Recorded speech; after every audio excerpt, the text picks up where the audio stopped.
گناہوں کی عادت چھڑا میرے مولا، گناہوں کی عادت چھڑا میرے مولا، مجھے نیک انسان بنا میرے مولا۔ نحمده ونصلي على رسوله الكريم، اما بعد فاعوذ بالله من الشيطان الرجيم، بسم الله الرحمن الرحيم، رب اشرح لي صدري ويسر لي امري واحلل عقدة من لساني يفقهوا قولي، اللهم الهمني رشدي واعذني من شرور نفسي، اللهم ارنا الحق حقا وارزقنا اتباعه وارنا الباطل باطلا وارزقنا اجتنابه، آمین یا رب العالمین۔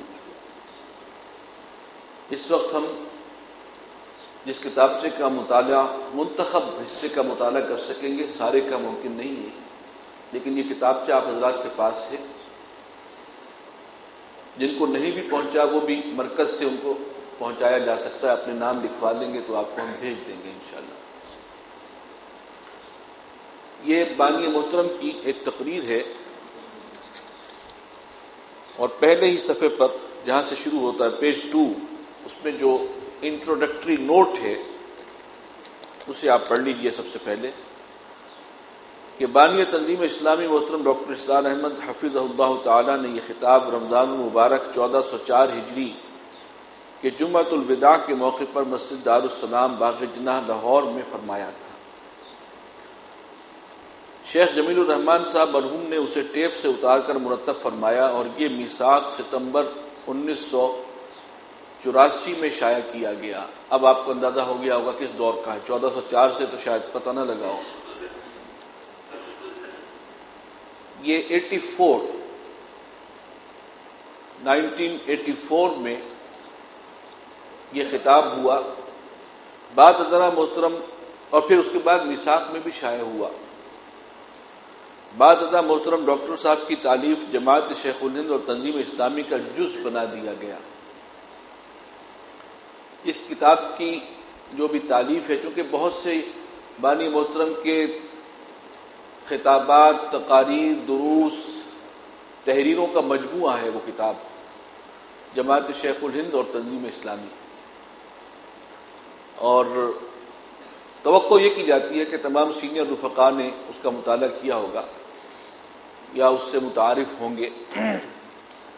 تو یہ خطاب اس کے اندر بانی محترم نے شامل کروایا تھا، اس کی تالیف بھی خود انہوں نے کی تھی کہ کیا کیا چیزیں اس میں شامل کرنی ہیں، اور یہ ابھی تک ہمارے لٹریچر کا حصہ رہا۔ اب آؤٹ آف پرنٹ ہے وہ کتاب، اور بانی محترم نے فرمایا کہ اس کو دوبارہ شائع کیا جائے۔ اس کے اندر بہت ہی اہم موضوعات ہیں جو خوش قسمتی سے ہمارے اس میں زیر موضوع آئے، لیکن بہت ہی حساس اور نازک بھی ہیں، لہذا اس کو بہت ٹھنڈے دل سے اس کا مطالعہ کرنے اور اس پر غور کرنے کی ضرورت ہے۔ ہو سکتا ہے کہ ہمارا ذہن جس انداز سے بنا ہوا اس سے کچھ مختلف باتیں آپ کو کچھ محسوس ہوں، لیکن یہ اللہ کا بہت بڑا احسان جہاں بانی محترم پر ہوا بہت سے اعتبارات سے، ان میں سے یہ بھی ہے کہ علماء کے بارے میں ہمارا صحیح موقف کیا ہے، معتدل، متوازن، وہ بھی اس تقریر کے ذریعے سامنے آتا ہے، کیونکہ اس میں بڑی افراط و تفریط کا معاملہ رہا۔ ہم بھی دین کا کام کر رہے ہیں، اور دین کے میدان میں اصل لوگ کون کام کرنے والے شمار ہوتے ہیں پوری امت میں؟ اصل میں تو علماء کرام ہیں، جو دینی علوم، وہ فقہ ہو، دینی علوم ہو، حدیث ہو، تفسیر ہو، یہ سب کن کے کام ہیں؟ دینی رہنمائی کا کام۔ تو ایک اعتبار سے کہا جائے تو دین کے معاملے میں اجارہ دار کا لفظ استعمال کریں یا اتھارٹی کا لفظ استعمال کریں، وہ ایک طبقہ ہے، اس معاشرے میں ہے، اور اس کے جو اکثر افراد ہیں ان کا کردار ہمیں جو کچھ نظر آتا ہے وہ اس سے بڑی پریشانی ہوتی ہے۔ اور وما افسد الدین الا الملوک واحبار سوء ورهبانها، اس کوئی شک نہیں کہ معاشرے کے مؤثر طبقات میں علماء کا طبقہ ہے، اس میں خرابی آئے تو پورا معاشرہ بگڑتا ہے، معاشرے کے بگاڑ میں اس کا ایک اہم سبب علماء کا خراب ہونا بھی ہے۔ لیکن کیا ان کا کوئی رول بھی ہے، کوئی پازیٹیو رول بھی ہے، اور ان کے بارے میں ہمارا ججمنٹ کیا ہونا چاہیے؟ اس لیے کہ جب ہم دین کا کام کرنے چلے ہیں تو ہمارا اصل ٹکراؤ انہی سے ہوگا۔ بات تو آئے گی، لوگ بھی جا کے ان سے پوچھیں گے کہ تنظیم کے بارے میں آپ کی کیا رائے ہے، وغیرہ وغیرہ۔ آپ اس کو اوائڈ نہیں کر سکتے، علماء کے مسئلے کو اوائڈ کیا ہی نہیں جا سکتا جب آپ اس کام میں لگے ہوئے ہوں۔ ہاں، کوئی انجینئرنگ کے کام میں آگے جا رہا ہے اور فن میں ترقی کر رہا ہے، اسے کیا سروکار علماء سے۔ کوئی میڈیکل سائنس میں ہے تو ٹھیک ہے، وہ اپنے فن میں لگا رہے، لیکن ہمارے لیے کوئی چارہ کار نہیں ہے، کوئی نہ کوئی رائے ان کے بارے میں ہمیں بنانی ہوگی، اور وہ رائے جو ہے اس کے اندر انتہا پسندی بھی ہو سکتی ہے، اور اگر اللہ تعالیٰ معتدل راہ دکھا دے تو یہ اس کا بڑا کرم۔ تو اس میں گویا کہ ایک جو موضوع ہے، شاید اس سے آپ کو بات سمجھ میں نہ آئی ہو کہ اصل میں اس کے اندر اس کی کانٹینٹس کیا ہیں۔ یہ تقریر کی گئی تھی، غامدی فتنہ جب سر اٹھا رہا تھا، یہ اس دور کی بات ہے، 83-84۔ یہ تو ملکی لیول پر تو اس کا تعارف اب جا کر ہوا پچھلے 1-2 سالوں سے، مشرف کے دور میں، لیکن شخصی طور پر غامدی صاحب سے بانی محترم بہت شروع سے واقف ہیں، اور لاہور ہی میں یہ تھے تو تنظیم کے لوگ، لاہور کے لوگ بھی ان سے واقف ہیں بہت حد تک۔ یہ فتنہ سر اٹھا رہا تھا، اسے فتنہ کیوں کہا گیا؟ وہ اپنے آپ کو بہت بڑا عالم بھی سمجھتا ہے، وہ ادب جاہلی کا بہت بڑا ماہر اپنے آپ کو کہتا ہے۔ وہ شخص ادب جاہلی سے آپ سمجھ گئے، یعنی ایک تو عربی زبان ہے بول چال والی عربی، ایک ہے وہ عربی کے جو کتابوں کی عربی ہے، لٹریری عربی، اور اس لٹریری عربی کے لیے بھی جب ہم قرآن و سنت کی بات کرتے ہیں تو اصل بنیاد اس دور کا جو جاہلی ادب تھا، وہ جو قصیدے، جی 7 معلقات جو ان میں سے ہیں، وہ اور بھی چیزیں تھیں، یہ وہ چیزیں ہیں کہ جو اس لیے کہ زبان اس وقت اپنی اصل حالت میں تھی، اس وقت قرآن نازل ہوا، تو گویا قرآن کو سمجھنے کے اعتبار سے وہ اپنے آپ کو زیادہ اتھارٹی مانتے کہ وہ ادب جاہلی پر بھی ان کا عبور ہے، عربی زبان اتنی کہ ادب جاہلی کو بھی پر بھی عبور رکھنے والی شخصیت ہے، اور وہ بھی ایک تعبیر کر رہا ہے دین کی۔ الحمدللہ کہ بانی محترم نے بھانپ لیا کہ یہ جس رخ پر جا رہا ہے یہ فتنہ بن سکتا، اسی کی نشاندہی کی تھی انہوں نے، اور اسی کے دوران پھر یہ مباحث بھی آئے، علماء کا رول کیا ہے، اور آج کل علماء جو ہیں وہ ان کی اکثریت کس طرح کی ہے، اور پھر یہ کہ دین کے معاملے میں اتھارٹی کون ہے، کون بتائے گا کہ یہ شخص جو دین کی تعبیر کر رہا ہے یہ صحیح ہے اور فلاں شخص جو کر رہا ہے وہ غلط ہے۔ دیکھیے، جو شخص کر رہا ہوتا ہے اور جو اس کے عقیدت مند ہوتے ہیں وہ سمجھتے ہیں کہ یہ شخص جو کر رہا ہے اس کے عقیدت مندوں کی نگاہ میں یہی دین کی صحیح ترین تعبیر ہے۔ پرویز صاحب کر رہے ہیں، ان کے معتقد سمجھتے ہیں کہ یہی صحیح تعبیر ہے۔ غامدی صاحب کر رہے ہیں، ہم کے معتقد سمجھتے ہیں یہی دین کی صحیح تعبیر ہے۔ ہم بھی ایک تعبیر کر رہے ہیں، ہماری نظر میں یہی صحیح تعبیر ہے، لیکن فی الواقع اب وہی تو آئے گی نہیں کہ وہ بتائے کہ کون صحیح کون غلط ہے۔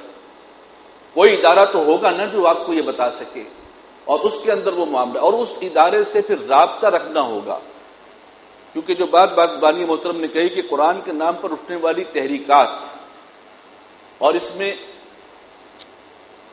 تاریخی حقائق سے یہ بات ثابت کی ہے کہ خاص طور پر بر عظیم پاک و ہند میں جو بھی تحریک قرآن کے نام سے اٹھی وہ فتنہ بن گئی۔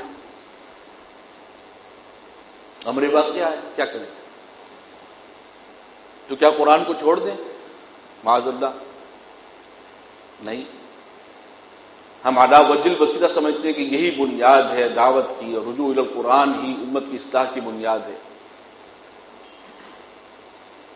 لیکن پھر اگر آج تک ساری تحریکیں جو ہیں وہ قرآن کے نام پر جو اٹھی وہ فتنہ بنی، تو ہمارے پاس کیا گارنٹی ہے کہ ہم فتنہ نہیں بنیں گے؟ یہ کوشچن خود پیدا ہوا، اور اس کا جواب بھی پھر بانی محترم نے دیا، اور اس میں بڑی رہنمائی ہے، اس لیے کہ واقعی ہم جو کام کر رہے ہیں دین کا، اصل میں تو اللہ کی خوشنودی کے لیے کر رہے ہیں، اخروی کامیابی کے لیے کر رہے ہیں۔ اگر ہم عقیدت مندی کے جوش میں کہیں ڈی ٹریک ہو گئے تو سارا نقصان کس کا ہے؟ جیسے ہم کہتے ہیں شیطان کے حملوں سے چوکنے رہو، تو اسی طریقے سے یہ بھی ایک بہت بڑا خطرہ ہے کہ ایک نئے فرقے کی بنیاد پڑ جائے، ایک نیا فتنہ وجود میں آ جائے۔ شیطان کے حملے سے بچنے کے لیے بھی آپ کو کچھ ایفرٹس کرنی ہوئے، کچھ شعوری طور پر کچھ کوشش کرنی ہوگی، تو اس کے لیے کیا کوشش ہوگی؟ اس کا بھی تعین کر دیا بانی محترم نے کہ اس سے بچنا ہے تو پھر طریقہ کار یہ ہے۔ یہ اس اعتبار سے بہت اہم ہے۔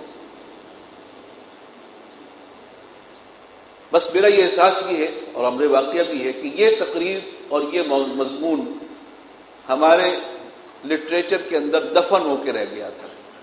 میں نے 2007 میں اس کو دوبارہ شائع کیا۔ یہ جو اب آپ کے سامنے پرنٹ ہے، یہ 2007 میں جو مساق میں شائع ہوا، کمپوزنگ نہیں ہو کر اور تھوڑی سی ایڈیٹنگ کے ساتھ، یہ ہے وہ اس کا ورژن۔ تو یہ ایک اعتبار سے اس کی بہت اہمیت ہے، بہت اہمیت ہے، بلکہ میں کہوں گا کہ ہر اعتبار سے۔ تو اس پر غور و فکر ہمیں کرنا ہے، اور اصل مقصد یہ ہے کہ کہیں ہم بھی اسی ٹریک پہ نہ چل پڑیں جو جس پر دوسرے چلے۔ ان میں سے بہت سے وہ ہیں جو شروع میں ہو سکتا ہے خلوص اخلاص سے چلیں، ضروری نہیں کہ وہ ابتدا میں ہی کوئی شخص جو ہے وہ فتنہ لے کر کھڑا ہوا ہے۔ تو یہ موضوع ہے اس کا، قرآن کے نام پر اٹھنے والی تحریک اور ان کے بارے میں علماء کرام کے خدشات۔ اس کا کچھ حصہ تمہیدی ہے کہ پچھلے 2 جمعوں میں جو گفتگو ہوئی، وہ گفتگو ہوئی تھی جہاد بالقرآن کے حوالے سے، اس میں کوئی شک نہیں۔ اس کے بعد جہاں سے آگے بات اب نئی شروع ہو رہی ہے وہ صفحہ 7 ہے، قرآن کی بنیاد پر اسلامی انقلابی تحریک کی ضرورت۔ دیکھیں جہاد بالقرآن کا ذکر آیا، سارا کام جہاد، ابھی تو پہلا مرحلہ ہے، وجاہدہم بہ جہادا کبیرا۔ الحمدللہ اللہ تعالیٰ نے ہم پر واضح کیا کہ دعوت کا مرکز و محور قرآن، اعلی انقلاب قرآن، تذکیر ہوگی تو قرآن کے ذریعے، واعظ ہوگا تو قرآن کے ذریعے، تزکیے کا بہت بڑا ذریعہ قرآن، اور رجوع الی القرآن کی جو تحریک ہے اس کے اندر اللہ تعالیٰ ہی کی توفیق سے اس نے گویا کہ ہم سے خدمت لی ہے، بانی محترم سے، انجمن خدام القرآن سے، تنظیم سے، یہ اس کا کرم ہے۔ چنانچہ وہاں سے بات شروع ہو رہی ہے، قرآن کی بنیاد پر اسلامی انقلابی تحریک کی ضرورت۔ چلیے پڑھیں۔ اعوذ باللہ من الشیطان الرجیم، بسم اللہ الرحمن الرحیم۔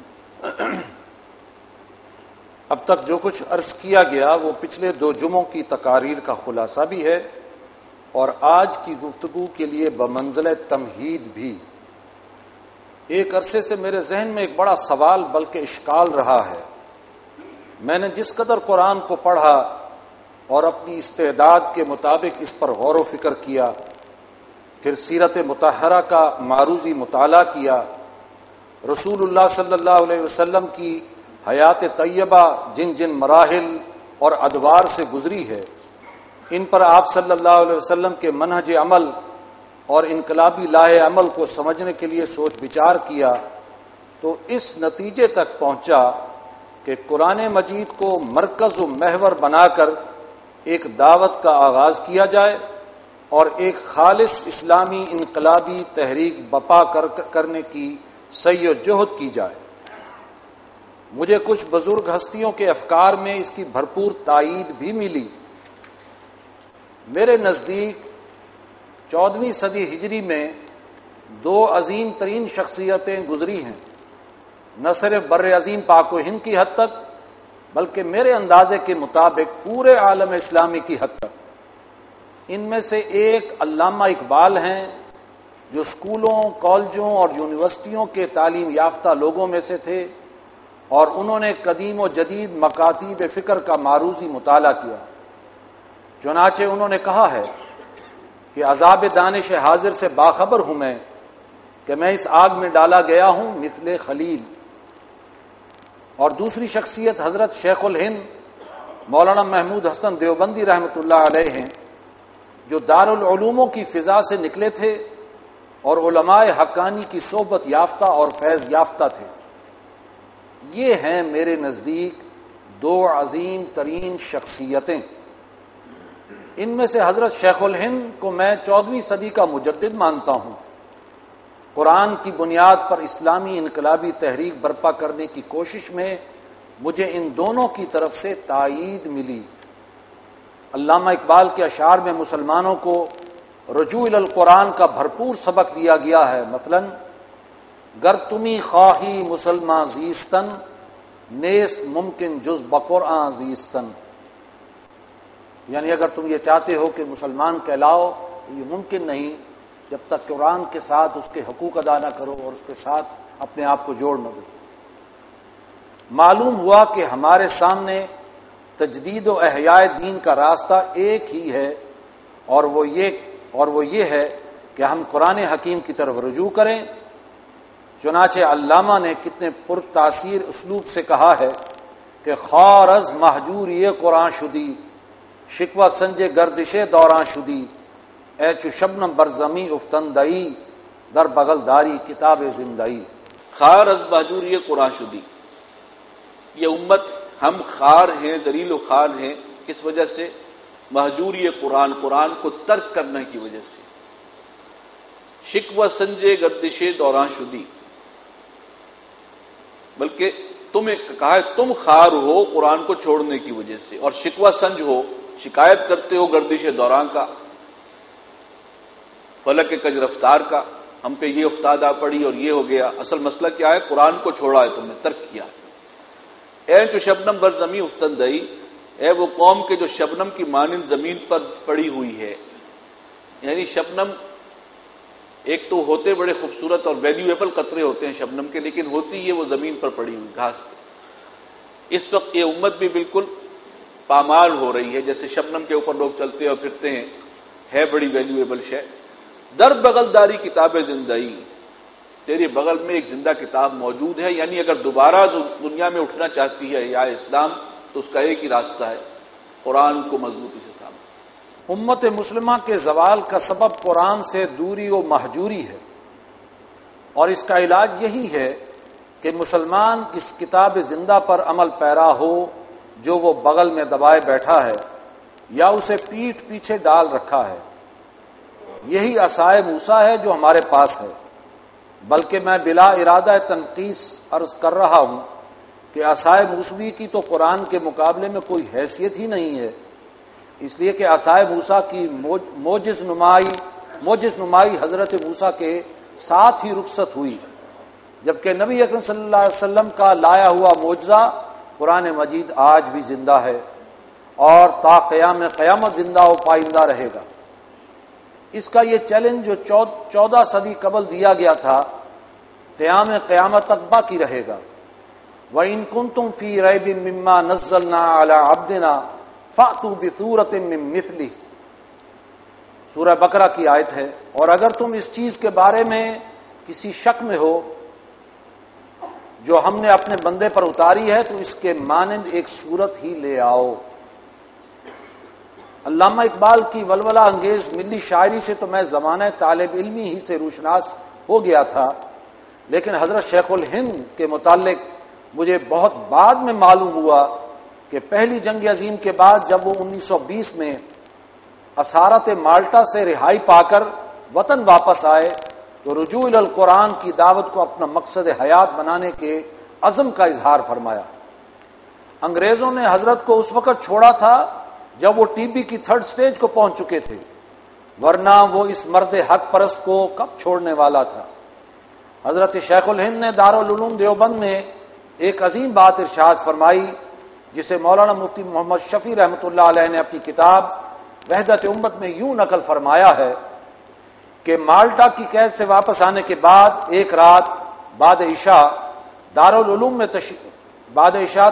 میں تشریف فرما تھے، علماء کا بڑا مجمع سامنے تھا۔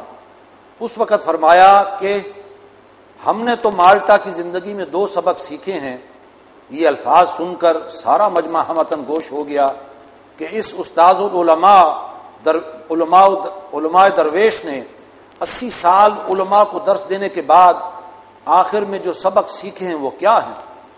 تو حضرت شیخ الہند نے فرمایا میں نے جہاں تک جیل کی تنہائیوں میں اس پر غور کیا کہ پوری دنیا میں مسلمان دینی اور دنیاوی ہر حیثیت سے کیوں تباہ ہو رہے ہیں، تو اس کے دو سبب معلوم ہوئے۔ ایک ان کا قرآن کو چھوڑ دینا، دوسرے ان کے آپس کے اختلافات اور خانہ جنگی۔ اس لیے میں وہیں سے یہ عزم لے کر آیا ہوں کہ اپنی باقی زندگی اس کام میں صرف کروں کہ قرآن کریم کو لفظاً اور معناً عام کیا جائے، بچوں کے لیے لفظی تعلیم کے مکاتب ہر بستی بستی میں قائم کیے جائیں، بڑوں کو عوامی درس قرآن کی صورت میں اس کے معانی سے روشناس کرایا جائے اور قرآنی تعلیمات پر عمل کے لیے آمادہ کیا جائے، اور مسلمانوں کے باہمی جنگ و جدال کو کسی قیمت پر برداشت نہ کیا جائے۔ میں حیران ہوتا ہوں کہ حضرت شیخ الہند نے 1920 میں یہ لفظ عوامی استعمال فرمایا، جبکہ عوام و خواص میں سے کسی کی زبان پر یہ لفظ نہیں آیا تھا، جیسا کہ عوامی کا لفظ ہمارے دور میں عام ہو گیا ہے۔ یہ بھی ان کی دوربینی اور دور اندیشی کی دلیل ہے۔ نابغہ یعنی جینیس اسی شخص کو کہتے ہیں جو بہت بعد کے حالات کو دیکھ رہا ہو۔ مولانا مفتی محمد شفیع رحمۃ اللہ علیہ نے حضرت شیخ الہند کی اس بات پر بڑا خوبصورت اور بڑا موضوع تبصرہ کیا ہے۔ وہ فرماتے ہیں کہ آج بھی مسلمان جن بلاؤں میں مبتلا اور جن حوادث و آفات سے دوچار ہیں، اگر بصیرت سے کام لیا جائے تو ان کے سب سے بڑے سبب یہی دو ثابت ہوں گے: قرآن کو چھوڑنا اور آپس میں لڑنا۔ غور کیا جائے تو یہ آپس کی لڑائی بھی قرآن کو چھوڑنے ہی کا لازمی نتیجہ ہے۔ قرآن پر کسی درجے میں بھی عمل ہوتا تو خانہ جنگی یہاں تک نہ پہنچتی۔